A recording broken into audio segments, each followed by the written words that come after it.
예, CBS 라디오 박정희 아파트도 2부 문을 열었습니다. 자, 오늘 건강학과를 이유로 보석을 요청한 김건희 씨 보석 신문이 있었죠. 예, 관제 있을 때도 몇 차례 쓰러졌었고 구치소에서는 치료가 제대로 이루어지지 않아서 건강이 안 좋다. 자택과 병원으로만 이동을 제한하고 전자장치 부착이나 휴대전화 사용 전면 금지 등 모든 조건을 받겠다라는 것인데 자, 어떻게 될까요? 맥을 짚어주세요. 아니 이분은 보석 좋아하다가 여기 들어오셨는데 사실상 이 어지럼증이 심해진 거는 이준수 씨일 거예요. 예. 아마 그 녹취록에서 아, 난 너를 보호하기 위해서 뭐 하고 싶은 말도 못 하고 뭐 했더니 그러니까 비밀을 지킬게. 내가 더 비밀을 내가 지키고 더 싶어. 비밀을 지키겠다고 김건희 씨가 했던 그런 녹취가 딱 공개되면서 그때 그 어지럼증을 호소하면서 법정을 퇴장했잖아요. 예, 예. 사실상 더 이상 재판정에서 공개가 되면 이게 못 버틸 것 같다는 생각이 드는 것 같아요. 한계. 그러니까 뭐 어디에서 뇌물 형식의 물건을 받고 이런 거는 이제 워낙 너무나 많이 나와서 예. 본인이 그냥 나름대로 이제 뭐 견딜만한 상황이 될 것 같은데 그 이상의 것들이 나올 것 같으니까 저는 보석 상태에서 좀 뭔가 조금 대비를 하기 위해서 나가겠다라는 것인데 그게 말이 됩니까? 본인이 지금 지은 죄가 아직도 조사할 게 한 절반도 안 된 것 같아요. 뭐 나갈 수 없어요. 증거인멸 우려도 있기 때문에. 나가면 안 되죠. 나오면 안 돼요. 그냥 나 어지러워요, 나 아파요, 나 뭐 기억상실증에 걸렸어요, 뭐 이런 거 가지고 보석을 내보내준다면 우리나라 범죄자들 다 보석 신청할 것 같아요.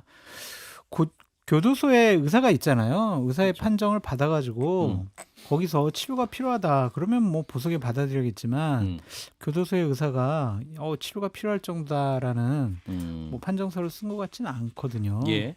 저는 못 나올 것 같아요. 보석 안 해주겠죠. 왜냐하면 예. 일단 새로운 사실들이 다 드러나고 있잖아요. 예. 새로운 범죄 혐의나 이런 것들이 계속 속속 나오고 있는데 그럼 풀어줘서 그 사람이 밖에 나가서 그런 그 관계자들하고 계속 연락을 하든가 그걸 뭐 사람을 보내든가 그걸 어떻게 막을 수 있는 방법이 있겠어요.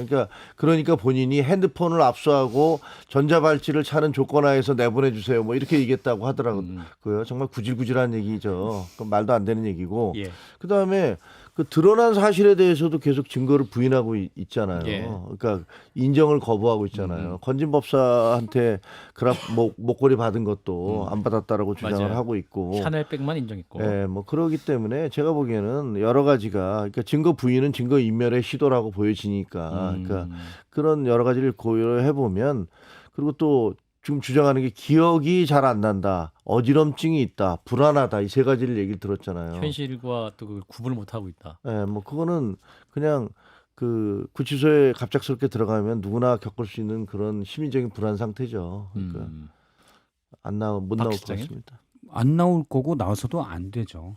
어지럽다고 학교 다닐 때 조퇴는 가능하죠. 구치소에서 어지럽다고 보석은 안 됩니다. 예. 그리고 이분이 이미 수많은 거짓말들을 지금도 하고 있잖아요. 예. 입장문에서는 앞으로 뭐 한 점 거짓 없이 진실만을 얘기하겠다고 했지만 그날도 거짓말을 해요. 더군다나 그러면 자기 측근들 예를 들어 유경욱 씨랑 다 있는데 증거인멸 우려가 충분하죠. 보석은 불가합니다. 자, 이런 보석이나 건 내놓으십시오. 이제 그 건진법사 얘기가 계속 나오고 있습니다. 이제 한 브로커가 이제 건진법사 재판에 증인으로 나와가지고 윤 전 대통령 부부에 대한 새로운 증언을 했는데, 그러니까 이제 이 건진법사가 윤 전 대통령 부부를 정신적으로 이끌어줬다. 뭐 이건 다 예측 가능한 일이었는데 구체적으로 김건희 씨가 약간 정신적으로 병이 있는데 그것도 달래줬다. 그리고 이 건진법사가 윤 전 대통령에게 큰 절을 하라고 했는데 아니 법당에서나 할 수 있지 밖에서 하는 게 말이 되냐라고 거부하면서 그 이후부터 이제 사이가 틀어진 것 같다. 뭐 이런 얘기가 나옵니다. 박 예. 실장님. 물론 이제 브로커 김 씨의 주장이긴 하죠. 예. 아마 건진부터 들은 얘기가 상당수일 거고. 그런데 일부는 좀 맞지 않았나 보면 돼요. 우리가 대선 때부터 캠프에서 당시 네트워크 고문 이름으로 대선 후보의 어깨를 툭툭 치던 모습, 맞아요. 이런 모습 기억나고, 그리고 김건희 씨와 건진이 나눴던 문자를 봐도 상당히 건진이 고압적입니다. 그런데 정말 신도 대하듯. 그렇죠. 너는 나에게 정신적으로 지배당하고 있어. 뭐 이런 가스라이팅? 식의 느낌을 충분히 보였고, 근데 이런 사실은 무속인 이렇게 우리가 볼썽사나운 보성 산업단 그 종교 행사 관련된 예. 영상이 있었잖아요. 예, 예. 이 무속인에게 정신적으로 지배, 최소한 지배까지는 아니더라도 크게 의존하고 있던 대통령 부부가 국정을 운영했다는 게 참담한 일이죠. 또 하나는 건진이 그러면 그냥 무속인, 뭐 샤머니즘이나 또는 토테미즘이라 해가지고 그것만 했느냐? 아니잖아요. 여러 청탁들을 한 사실상 사업 브로커고 이건 이준수 씨 얘기로도 나와요. 이준수 씨, 김건희 씨의 지인이죠. 거기에도 건진 소개하면서 무당이라기보단 그냥 로비스트야 라고 했는데 예. 이 로비스트에 휘둘린 거잖아요. 국정 운영이 어떻게 됐겠습니까? 이 김모 씨 브로커에 대해서 제가 좀 취재를 해왔어요. 어유 좋네. 아유 힘들었어요 취재는. 예. 취재. 예, 취재했어요. 예. 대구고 출신이고. 대구고 출신 네. 삼성 하청업체 회장 출신. 회장이에요. 예. 어유. 전기를 주로 어. 했던 분이고요. 예. 오지랖이 상당히 넓은 사람이래요. 그래서 이분이 돈만 벌면은 어. 골프장 회원권을 샀대요. 그래가지고 골프장 운영위원장도 하고 하면서 예.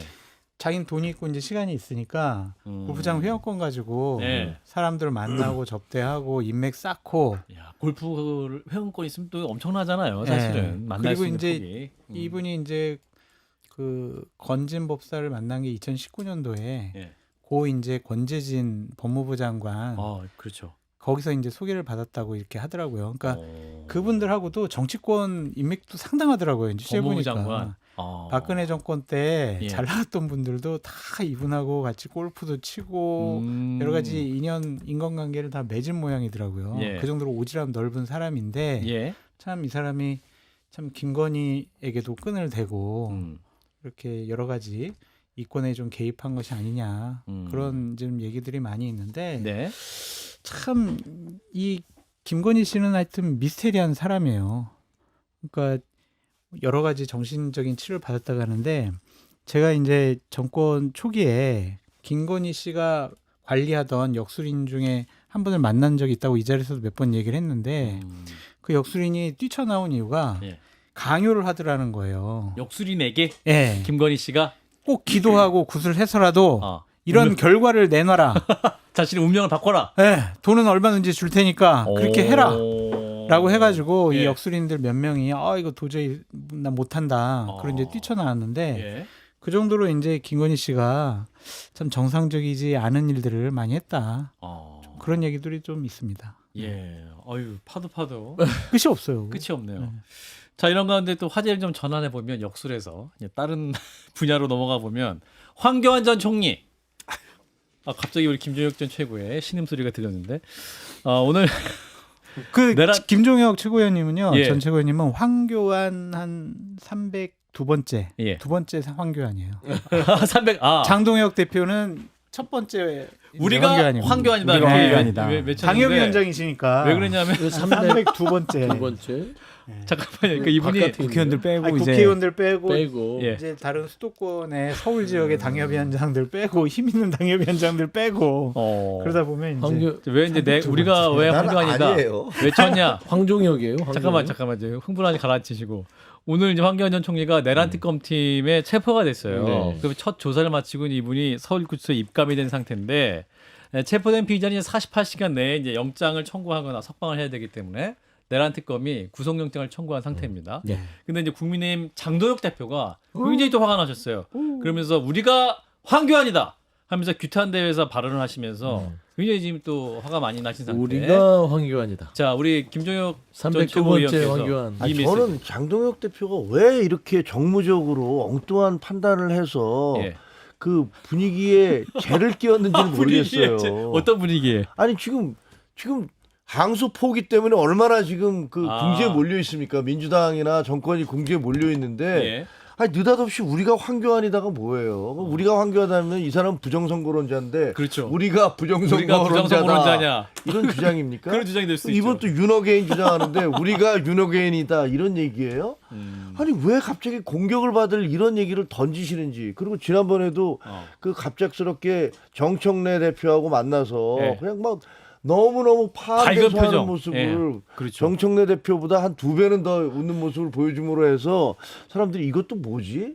이런 거 하고 또 우리 지난번에 국정감사할 때 그 상당히 분위기가 올라가고 있었는데 그때도 또 갑자기 윤석열 전 대통령을 뭐 하려고 면회를 면회. 가셔서 아. 거기다 분위기를 이렇게 확 가라앉히는지 아니 그러니까 뭔가 좋은 취지에서 어느 당 대표가 당이 지지도가 올라가기를 원하지 않는 당 대표가 어디 있겠어요. 그래야지 자기도 평가를 받으니까 예. 그런 게 생각을 할 텐데 내리는 결정이나 발언들, 행동들 이런 것들이 그런 의도와는 다르게 정 반대쪽으로 계속 가고 있는 것 같아서 아우 정말 좀 답답해요. 이거 보나마나 이제 내일 안 봐도 이제 비디오인데 안 봐도 비디오. 민주당에서 그냥 대대적인 성명 내고 공격하고 니네는 역시 무슨 내란 당이냐 역시 내란 정당이다 뭐 이렇게 나올 거 아닙니까? 제가 여기서 해드릴게요. 바로 해주세요. 바로 해주세요. 우리는 황교안이다. 라는 황교안 이 분께서 예. 오늘 체포되면서 뭐라 했냐면 예. 내란 자체가 없었다. 맞아요. 기억나네요. 네. 네, 그 말했어요. 저는 지금 미친 개와 싸우고 있다. 이렇게 얘기를 했는데 예. 우리가 황교안이라고 주장했으면 내란 자체를 부정했습니다. 내란 당임을 자임했습니다. 그러니까 장동혁 대표와 국민의힘은 정체성을 확인한 것이죠.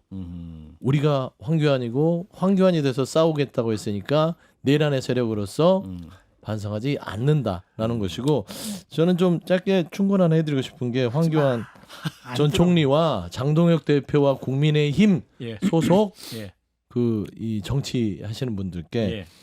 저는 지금 미친 개와 싸우고 있는 게 어. 그게 바깥의 미친 개인지 내 안에 있는 아. 미친 개인지를 다시 한번 돌아봤으면 좋겠다. 제가 지난주에 국민의힘 끝났다라고 얘기했잖아요. 예, 그거 이런 거 많이 뭐가 봤어요. 끝나요? 다 얘기하는 거 황교안인데 국민의힘 당대표가 자기가 황교안이라고 그러고 부정선거론자 그 사람과 동조하는데 그럼 국민의힘이 그럼 살아날 가능성이 있어요. 그러니까 이게 합리적이고 상식적인 비판을 하기가 너무 어려워요. 어렵다. 계속 이상한 짓만 더 할 것 같다. 왜 하는 줄 아세요? 왜 하고 있습니까? 좋아하니까요. 누가? 강성. 극단적인 지지층들이 지지층들이. 좋아하니까. 그 유튜브들이 좋아하니까. 예. 유튜브들이 주요한 정치인 기반이잖아요. 그렇죠. 부정선거론자예요. 그 두 번 유튜브들이. 그 내란 없다고 하는 사람들이잖아요. 예. 그 입맛에 맞는 얘기를 하면은 그 유튜브에서는 야 우리 장동혁 최고다 이럴 거 아니에요. 예. 거기에 지금 취해 있다니까요. 그 답이 없어요. 그러니까 구구 지지자들 예. 뭐 사실 많지 않을 거라고 생각하는데 어쨌든 뭐 3,400만은 되겠죠. 이분들을 전략적으로 이용한다라고 생각했는데 장동혁 대표는 근데 지금 내가 황교안이다 하는 거 봐서는 그냥 그 안에 껴 있어서 사리분별을 못 하는 것 같아요. 그러니까 맨날 처음엔 전략적으로 이용했다고 봅니다. 처음에 그렇죠. 전당대회 나올 때는 원래 그런 정도는 아니었고 이미 이제 뭐 3.15 집회 때 예를 들어서 뭐 계엄에도 하나님의 계획이 있다. 이때도 저는 전략적으로 이용했다고 봐요. 근데 전당대회 나올 때 좀 더 강하게 제가 알기로는 내부에서도 예를 들어서 고성국 TV 나오고 이런 부분들 국유 유튜브에 나왔을 때 내부에서도 치열한 토론이 있었다고 그러더라고요. 그러니까 장동혁 캠프 내에서 왜냐면 여기까지 갈 거냐 말 거냐. 근데 일부에서 이제 가자고 주장했고 그래서 가서 그다음부터 국유 유튜버들의 지지를 많이 받았습니다. 예. 그때까지는 전략적 이용 단계인데 이용하다 보니까 가까이 있잖아요. 우리 선조들이 한 얘기가 있잖아요. 금목자 흑이라고. 예. 그러다 보니까 본인도 비슷한 생각을 이제 하게 된 것 같다. 이거는 이용 단계가 지나서 본인도 이미 그쪽에 경도돼 있다. 근데 이런 분이 의전서열 8인가요? 어쨌든 우리나라에 야당 대표를 하고 있다는 게 좀 참담한 일이죠. 한 몸이네 한 몸. 근데 걱정이 황교안 대표가 지난번에 우리 당 말아 드신 분 아니에요. 따지고 보면 예. 그때도 지난 본인이 그 탄핵 이후에 실질적으로 당을 장악을 한 다음에 예. 계속 길거리로 나가면서 장외투쟁하고 삭발하고 뭐 그래서 총선에서 우리 그냥 망해버린 거 아닙니까? 그렇죠. 근데 장동혁 대표 왜 그 길을 가려고 하는지 모르겠어요. 그 지금 하는 거 보면 진짜로 황교안의 길을 가려고 하나? 진짜 황교안이네. 오래되지 않았어요? 진짜. 뭐 꽤 황교안의 됐어요. 길 외에 간 길이 있었나요? 장동혁 대표? 근데 또 제 기억에는 없는데. 광주에 또 막 가서 그것도 또 이념 전쟁 때문에 갔죠. 매달 가겠다고 그러시니까. 그거 이념 전쟁. 이념 전쟁 때문에. 건국 전쟁 2를 찍기 위해서 간 겁니다. 저는 그렇게 봅니다. 근데 대단한 저도 정신이야. 이해가 안 되는 게 규탄대회가 원래 항소 포기에 대한 규탄대회잖아요. 저는 뭐 그 주제가 주장은 바뀌었어요. 민심과 어느 정도 비슷한 부분이 있다고 봐요. 예. 민심을 이용해서 규탄대회 할 수 있다고 봅니다. 예. 그런데 막 규탄대회 막 하고 예를 들어서 그 사건도 물론 작은 사건은 아니지만 예. 그냥 비유하자면 예. 너 왜 절도했어 막 얘기해놓고 바로 갑자기 옆에 있다가 테러범에도 내가 테러범이다 라고 얘기하는 거랑 똑같은 거죠. 그러니까 지지를 못 받는 거죠. 망하는 길에 들어가 있다. 아니 근데 오늘 그분들은 거기 진짜로 말 그대로 야 우리가 기세를 몰아서 공격을 하자 그러는데 예. 여기서 엉뚱한 소리를 함으로써 이게 네. 지금 여기서도 지금 그 얘기 안 하잖아요. 다 내가 황교안이다, 우리가 황교안이다 이 얘기만 하고 앉았잖아요. 우리 앉았잖아요. 아니 우리도 지금 그거 지금 항의 시위했던 게 아니라 대표가 지금 우리가 황교안이다라고 얘기했다는 것만 얘기하고 있는 거 아닙니까? 예, 그렇죠, 그렇죠. 그러니까 예. 이런 거를 보면 정무적 판단을 왜 저렇게 못할까? 아니, 장동희 대표는 장씨 아니에요? 갑자기 황씨. 황동혁이에요. 장씨에 황동혁. 그런 사람 없어요. 아, 그래요? 네. 아 그러네 우리 장성철 수장님. 장씨 괜찮아요? 근데 이제 네. 국민의힘 안 괜찮아요. 안 괜찮아요. 좀 부끄러워요. 예. 그러니까 국민의힘 참 문제인 게 저런 얘기하면은 예. 그 중진 의원들이 좀 뭐라 해야 되는데 그렇죠. 이렇게까지 얘기하는데도 가만히 있어요. 그러네 생각해 보니까. 진짜 답이 없다니까. 중진들이 다 끝났다. 지방선거 단체장 공천받을 아니, 생각만 하고 그렇더라도. 있으니 아. 네, 그런 포기한 거죠. 비겁한 그렇더라도 거죠. 당신 그러면 안 돼. 진짜 포기. 이렇게 해야 되는데 어른들이 그래도 얘기를 해줘야 되는 거 아닌가요? 당에. 근데 어른들 말 안 들으니까 근데 그건 맞는데. 국민님이 저번에 한밤중에 후보 교체할 때도 중진 의원들 중에 누가 하나라도 얘기 안 듣는 사람이 있나요? 저는 그때부터 포기하지 않았냐. 그냥 본인들만 살자.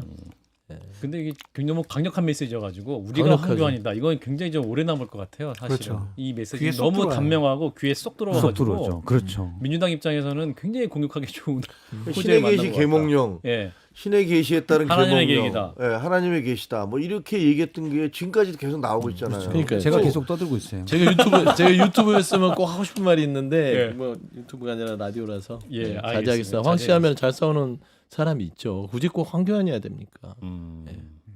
뭔 소리예요? 저도 화제를 좀 전환해서 무술. 예. 황비용이라고 하는데요? 너무한 거 아니에요?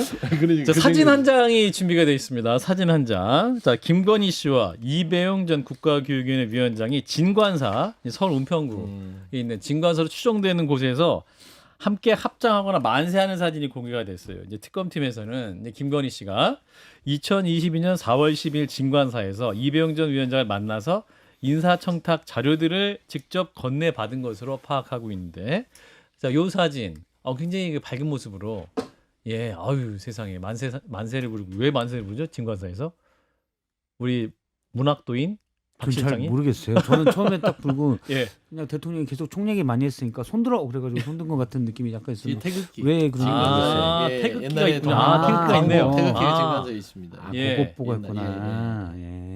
진관사 태극기가 따로 있죠. 그래서. 그래서 이때 유명하죠. 대선 전이죠. 음. 대선 전. 4월 12일. 2022년 4월 12일 후조. 대선 전. 후야? 3월 달인가? 후조. 네, 아, 3월 당선인 시절이네. 예. 당선인 당선인 시절. 그렇죠. 이때부터 그럼 이제 청탁이 들어가면서 관리를 시작했다. 그렇게 봐야 될 것 같은데 예. 이배용 씨는 참 특이한 게 예, 이분이 음. 개신교 교인이래요. 독실한. 맞아요. 거기까지. 갑자기 마음이 아프네요. 네, 또. 네, 그런데 CBS 교육 방송에서 또 계신교 얘기를 하니까 근데 가슴이 진관사 아프네. 절에 가가지고 이렇게 만나고 만세까지 하고 아니, 뭐 스님하고 또- 에이, 만나요. 그럼 역사 절에 학자로서 가는 무슨 역사 상관이에요. 학자로 갈 진관사 수도 태극기로. 있죠. 아니 그리고 교인은 절에 가서 태극기 거기 옛날 태극기 있는데 볼 수도 있죠 뭐. 아니 교회 종교랑 관계없이 스님도 네. 교회 오세요. 교수님도 교회 오세요. 맞아요. 스님들도 네, 방문해서 같이 식사도 스님들도 하시고. 신부 친구들 있고 목사 예. 친구들 있고 그러세요. 근데 제가 아는 교인들은 예. 절에 잘 안 가려고 하더라고요. 근데 굳이 여기까지 찾아가서 만났다라는 거는 예, 뭐 급하게 김건희 씨에게 부탁할 일이 있지 않았을까 그런 생각도 듭니다. 예. 그뭐 그때부터 관리를 시작해서 본인의 뭐 청탁의 요건을 좀 만들지 않았느냐. 뭐 특검이 그런 차원에서 또 사진을 공개했던 것이 아닌가 싶고. 자, 이런 가운데 또 조태용 전 국정원장 얘기를 좀 해봐야 될 것 같습니다. 이분이 또 이제 직무유기 혐의를 받고 있는데 구속영장이 신청이 됐고 오늘 새벽에 이제 구속됐습니다. 이제 구속 필요성을 강조하게 특검은 482쪽 분량의 의견서를 냈고 151장의 PPT도 준비를 했다고 하죠. 굉장히 준비를 많이 했네요. 이분도 사실은 홍장원 전 국정원 차장의 증언에 굉장히 공격을 많이 했던 분이잖아요. 괴롭혔죠. 예. 그러니까 이분은 참 어떤 스타일이냐면 굉장히 점잖을 떨면서 외교부 출신이에요. 그렇죠. 사실. 외교부에 주미대사를 하고 와서 이제 이게 안보실에 있었죠. 그러다가 그러다가 이제 국정원장으로 갔는데 예. 이 내란의 이 중간에 있어서 홍장원 1차장의 어떤 내부자의 폭로를 막기 위해서 사실 제일 고약한 게 그 CCTV까지 국정원장의 직을 활용해서 다 공개했죠. 가져와서 홍장원 그거를 차장의- 가지고 홍장원 차장의 그 내부의 진실을 깨부수려고 했던 맞아요. 그런 행위를 했습니다. 어. 아주 나쁜 사람이라고 저는 생각해요. 근데 우리가 드러나진 않았죠. 음. 근데 이제 와서 직무유기죄인데 직무유기죄가 구속 이르기가 쉽지 않은데 얼마나 죄질이 좋지 않았으면 구속까지 됐을지. 근데 국정원법에는 이제 그러한 일들이 벌어지면 이제 보고할. 국회에다 보고하게 되어 있는데 그걸 안 했기 때문에 이제 직무유기죄로 이제 건 것 같고 거짓말을 많이 했잖아요. 또 CCTV를 보면은 아니 그 당시 12월 3일 밤 11시부터 11시 30분 그 12시 사이에 국정원에서는 회의를 해요. 이 조태용 국정원장이나 홍정원 차장이랑 막 회의를 하고 그다음에 이제 홍정원 차장이 조태용 국정원한테 질문을 합니다. 아 지금 이제 계엄 상황인데 우리 어떻게 하면 좋겠습니까? 이렇게 했더니 이 사람이 왜 이걸 나한테 물어봐요? 이렇게 얘기했다는 거예요. 충격적인 거죠. 다 알고 있었던 거고 사실은. 그렇죠.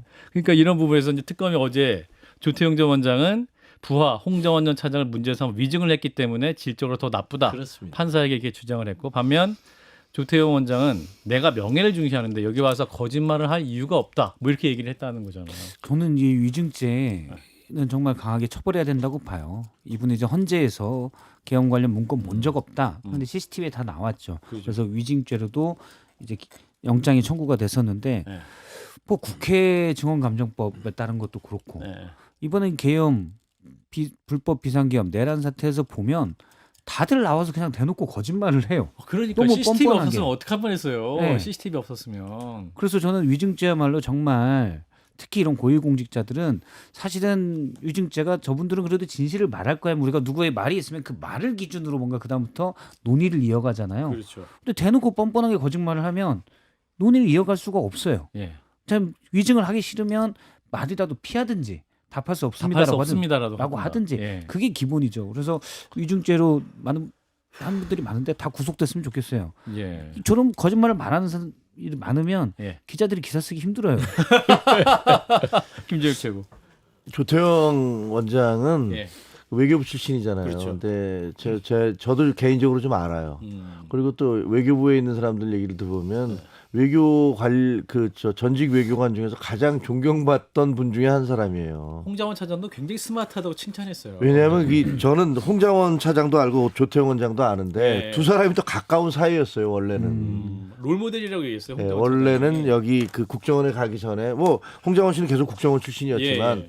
둘이서 굉장히 가까운 사이였는데 결국은 어떤 느낌이 드냐면 이게 그 조태용 씨는 정치판에 들어가면 안 됐던 거야. 보면 예. 이분이 주미대사, 안보실장, 국정원장 이 어마어마한 자리를 3년도 안 되는 2년 사이에 계속 돈 거 아닙니까? 그러니까 얼마나 사람이 아니 제대로 가서 일을 하도록 맡겨놔야 될 거 아니에요. 네. 근데 그게 아니고 주미대사가 무슨 장난도 아니고 안보실장이 장난도 아니고. 그렇죠. 근데 거기다가 이렇게 뭐 좀 있다가 야 사람 없으니까 야 걔 불러와 일로 앉혀놓고 야 이거 없으니까 일로 이런 식으로 막 인사를 해버린 거예요. 네. 그러니까 여기서 그냥 휙휙휙 쓸려 들어가신 건데. 예.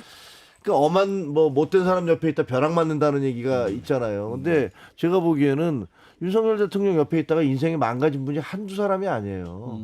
그 무슨 뭐 그 국무위원들 여러 명이 그렇고 그다음에 군인 수뇌부도 그렇고 예. 경찰 수뇌부도 그렇고 근데 국정원이라는 것은 분명히 이게 어떤 정권의 국정원이 아니잖아요. 그렇죠. 이거는 국가의 안보에 대한 문제이기 때문에 사실은 그 여야 모두에 대해서 최소한 공정하게 대하려는 노력을 했어야 되는 거고 그리고 국민 앞에 거짓말하려 하면 안 되는 거였는데 그 무게 그러니까 막 펄펄 뛰는 윤석열 대통령의 그 기세 앞에 이분이 그냥 거기에 그냥 주눅이 들고 거기 그냥 끌려간 게 아닌가 그런 생각이 들어서 뭐 행위 자체에 대해서는 비난받을 수밖에 없지만 그러나 인간적으로 좀 이분을 알고 있던 사람 입장에서는 참 안타까운 안타깝다라는 부분이 생각이 있다. 들어요. 예. 기식인으로서 양심을 판 거죠. 뭐. 자, 윤 전 대통령. 네. 최근에 재판 열심히 나가고 있는데 어제 또 최혜병 특검 조사를 받으면서 이분이 이런 말을 했어요. 그 경로 내가 왜 화가 났냐? 재발 방지를 하라고. 이런 사건 절대 일어나게 하지 마라고 소리 지는 거지. 다른 거 아니었다. 저는 뭐 윤석열 전 대통령의 발언을 일일이 얘기하는 게 시간 너무 낭비인가요? 반복적이고 그래서 아, 근데 그렇습니까? 경로 다음 사건이 아니라 문제는 그 사건부터 사실은 외압을 한 거죠. 그래서 다음에 하지 마라가 아니잖아. 이것부터 빨리 처리해. 그래서 사실은 손을 들었던 박정훈 대령을 집단항명의 수괴죄로 쳐넣어 이렇게 얘기한 거잖아요. 이거 혐의를 모두 부인하면서 사고 재발을 방지하라는 취지의 호통이었다. 경로가 아니라. 근데 이거 그거랑 똑같습니다. 내란에 대한 배경 질서 유지였다고 똑같아요. 거짓말이죠. 권력을 가진 사람이 예. 화를 내고 큰 소리 내잖아요. 예. 그러면은 밑에 있는 사람들 아무 말도 못 해요. 그냥 주눅 들어가지고 그냥 그대로 말 따라요. 예. 왜? 욕 먹기 싫으니까. 예. 지도자로서 자격이 없다라는 것이 여기서도 다시 한번 드러납니다. 예. 공직자들은 소리를 지르지 말자. 그럼요. 네 분도 나중에 공직 가시면 소리 지르지 마시기 바라겠습니다. 자, 일단 오늘 여기까지 맥 소장님, 김준혁 전 최고 두 분 고맙습니다. 네, 감사합니다.